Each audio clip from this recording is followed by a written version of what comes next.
Yeah, so I'm gonna talk also about something that's I think maybe related to 9/11. It's hard not to. Actually just got a text from a friend that said, I really haven't felt this way since 9/11. And I think the point was that there's just a moment in this country. You can pick what uncertainty, what concern you want to elevate, but we're in a moment in this country where we just don't know what's coming next. And there's a level of unease and a level of fear and a level of concern that is really not normal. It's not native to a generation that grew up in post Cold War, post the children of the boomers and of the greatest generation who have not known fear. And we had the global war on terror. There was certainly moments of it, but America had the upper hand. It was always about fighting wars abroad so we didn't have to fight them at home. And whether you're looking at Russia incursions into NATO territory, whether you're looking at China expanding beyond kind of what people thought possible maybe 10 years ago. When you look at now the American military operating in our own backyard in the Western Hemisphere, opening a new front against narco traffickers or maybe expanding the war on drugs, we're not really sure.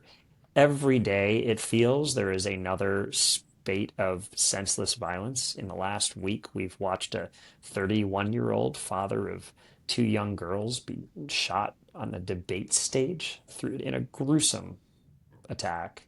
We've watched a young woman, political refugee, stabbed to death on public transportation. We've seen school shootings.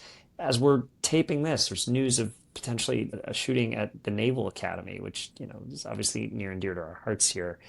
There is so much emotion right now that I think the opportunity for us as a country and for us as human beings is to separate between the things we feel and the things that we do. And it's actually not an invitation, it's an imperative.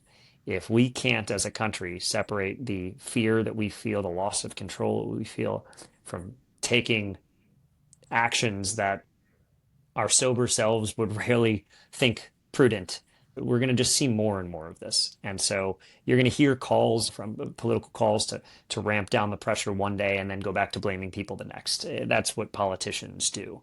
What we as citizens can do is the same sort of emotional regulation that helps you train for a marathon, that helps you train for a sport, that helps you run a business, that helps you achieve your own goals, which is maybe it's a little box breathing, Ben, maybe it's a little 414. It's learning to be masters, not of the things that happen to us. We can't control that, but we can control how we react to those things.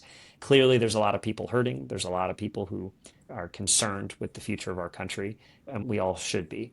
But ultimately, the America that I love, the America that I know, is a country that has always met whatever trials, whatever tragedy has befallen it. And here on 9/11, as we record this episode, it should be, as Ben has said, a reminder of what we are capable of when we put aside the things that seem big on a day-to-day basis and remember that our our small concerns, our feelings, our emotions about the state of the world are pale in comparison to the gift that we have of living in a place where we have a chance to do something about it.